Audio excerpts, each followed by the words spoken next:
Okay, now we're going to create window openings. So we're going to do the same thing. We're going to create looking down, again, use the orbit tool to look down on the ground. It's a lot easier to draw. You want to be drawing up in the heavens.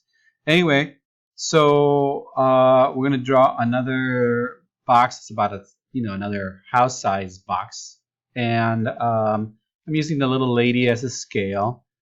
And trying to make her tall enough, look like so she could, if she were to walk into that house, is this tall enough for her to walk in, like that. So I have a house that I made here. Now, if for some reason you made it too long, you don't like the way the length of it, you can push pull, make it smaller or shorter or wider, like that. You don't want to make any more. All right. So now and I did that with the push pull tool. Now, with the rectangle tool, we're going to make windows for this. And then, again, it has to be above her head. You don't want to be looking out the window and all you see is a header, or whatever.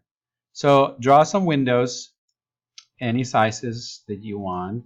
You can draw long, skinny ones, wide ones, regular size, like this. You don't go all the way down because that's a door. We're doing windows. And again, with the arrow key or the selection key, you're going to select the inside, and with the on the keyboard, you're going to click on the delete key to delete that. Okay, now let's do the other side. And again, if you hold the shift key, you can pan right, left, up, and down, by holding down the shift. So now I'm going to draw some more windows here. There. Another window. Another window. And another window. You're probably wondering why we have to do this. You guys ever watch The Karate Kid? When he was like teaching them to wax on, wax off, wax on, wax off.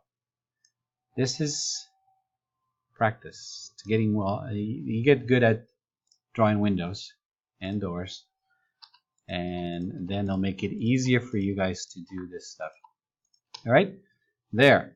So again, you're going to use the arrow key to select the inside and the delete key to delete. And that's it. That's all it takes.